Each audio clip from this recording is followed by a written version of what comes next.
ভেতরের নামাজটা আমরা নামাজ অধ্যায় যেত ভেতরের নামাজ আমরা কিভাবে পড়বো, ভেতরের নামাজ কয় রাকাত এই বিষয়ে কিন্তু আমার আলোচনা হয়েছে। ভেতরের নামাজ শুনে নেবেন, আমি লিঙ্ক দিয়ে দিব সংক্ষিপ্ত শোনার জন্য। ভেতরের নামাজ সর্বনিম্ন 1 রাকাত। ভেতর মানে কি? ভেতর তো বেজুর, বেজুর 1 দিয়ে শুরু হয়। ভেতরের নামাজ সর্বনিম্ন 1 রাকাত যদি আপনি পড়েন তাহলে ভেতর আদায় হবে। আন্না রাসূলুল্লাহ কানা ইউসাল্লি বিল-লাইলি 11 রাকাতান ইউতিরু মিনহা বিওয়াহিদাতিন। রাসূলুল্লাহ রাত্রিতে 11 রাকাত নামাজ পড়তেন, 1 রাকাত দিয়ে কি করতেন? তিনি ভেতর পড়তেন, বেজুর করতেন 1 রাকাত। এমনভাবে রাসূলুল্লাহ ইরশাদ করেছেন সালাতুল লাইলি মাসনা মাসনা, রাত্রির সালাত 2 রাকাত 2 রাকাত। রাত্রির নামাজ মানে কি? নফল নামাজ 2 রাকাত করে পড়বেন। তাহাজ্জুদ কি 4 রাকাত 6 রাকাত একসাথে পড়া যাবে? 2 রাকাত করে পড়বেন। পরবর্তী বলছেন ইদা খাশিয়া আহাদাকুমুস সুবহ, যদি কাউ ভয় থাকে যে ফজরের সময় হয়ে যাচ্ছে, ফজর উদিত হয়ে যাচ্ছে, ফজরের সময় প্রবেশ করতেছে, সাল্লা রাকাতান ওয়াহিদাতান, 1 রাকাত যেন সে পড়ে নেয়, ইউতিরু লাহু মা কাদ সাল্লা, ইতিপূর্বে যা নামাজ পড়ছে সেটা যেন বেজুর করে ফেলে। তাহলে সর্বনিম্ন বেতন নামাজ কয় রাকাত? 1 রাকাত। এখন প্রশ্ন দোয়া কুনুত। দোয়া কুনুত পড়া এটা কি সুন্নাহ? দোয়া কুনুত যদি কেউ না পড়ে তারপরে বেতর হবে। অনেকে মাসালাগত বাংলাদেশে দেখবেন যে কেউ দোয়া কুনুত না পারলে সূরা ইখলাস 3 বার করে পড়বে, আছে না? এমন বলে না? এটা সঠিক না, এটা সঠিক না। দোয়া কুনুত পড়া এটা সুন্নাহ।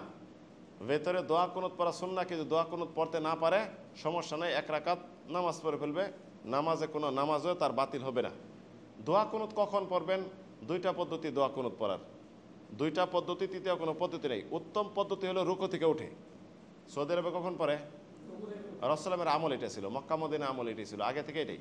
রুকু থেকে উঠে আপনি দোয়া কুনুত পড়বেন, হাত উঠে দোয়া কুনুত পড়া। দোয়া কুনুত পড়ার বিধান রাসূল হাত উঠে দোয়া কুনুত পড়েছেন। আরেকটা হলো আপনি রুকু যাওয়ার পূর্বে, রুকু যাওয়ার পূর্বে দোয়া কুনুত পড়তে পারেন, এইটাও জায়েজ। তবে উত্তম যেটা হলো রুকু থেকে উঠে দোয়া কুনুত পড়ে আপনি তাকবীর দিয়ে সিজদা যাবেন সরাসরি। ভেতরের নামাজ মাগরিবের নামাজের মতো পড়া নিষেধ রয়েছে। রাসূল সাল্লাল্লাহু আলাইহি সাল্লাম মাগরিবের নামাজের মতো ভেতরের নামাজ পড়তে নিষেধ করেছেন। এই 2টা বিষয়ে সাহু সিজদা আর ভেতরের নামাজে হানাফি মাযহাবের পদ্ধতি ভিন্ন। তারা তাশাহুদ করে পড়ে, তাশাহুদ করে পড়ে। এই বিষয়ে সহিহ হাদিস রাসূল থেকে স্পষ্ট করে সহিহ হাদিস নেই, এবং আরব বিশ্বে এই আমল নেই। মক্কা মদিনা রাসূলের যুগেও নেই, এখনও নেই, আরব বিশ্বে নেই। বাংলাদেশে বসে তাশাহুদ করে ভেতর পড়ে, তাশাহুদ ছাড়া ভেতর। ভেতরের নামাজ যদি 3 রাকাত পড়েন, 2টা পদ্ধতি। একটা পদ্ধতি হলো 2 রাকাত পরে আপনি সালাম ফিরে এখানে যেমন পড়ে 1 রাকাত পড়েন। আরেকটা হলো একসাথে 3 রাকাত পড়বেন, মাঝখানে কোনো বৈঠক চলবে না, মাঝখানে কোনো বৈঠক চলবে না। ভেতরের নামাজে সুন্নাহ পদ্ধতি রয়েছে, সুন্নাহ সূরা রয়েছে। প্রথম যদি 3 রাকাত পড়েন, প্রথম রাকাতে সূরা ফাতিহার পর সূরা আলা সাব্বিহ রাব্বিল আলা, দ্বিতীয় রাকাতে সূরা কাফিরুন, দ্বিতীয় রাকাতে সূরা ইখলাস, আর 1 রাকাত পরে সূরা ইখলাস দিয়ে পড়া, এটা কি সুন্নাহ পদ্ধতি ভেতরের নামাজের। তো ভেতরের নামাজ কিন্তু অনেকের দৃষ্টিতে এটা ওয়াজিব, কিন্তু মূলত সহিহ হাদিস ভিত্তিক আলোচনা গেলে ভেতরের নামাজ সুন্নাহ মুআক্কাদা, গুরুত্বপূর্ণ একটা সুন্নাহ, সুন্নাহ মুআক্কাদা ভেতরের নামাজ। তবে গুরুত্বপূর্ণ সুন্নাহ রাসূলুল্লাহ কখনো ছাড়তেন না, এমন কি তিনি সফর অবস্থায় ছাড়তেন না, সফরে গেলেও ছাড়তেন না, সফরে অন্য সুন্নাহ পড়তেন না। ভেতর আর ফজর নামাজের 2 রাকাত সুন্নাহ ছাড়তেন না।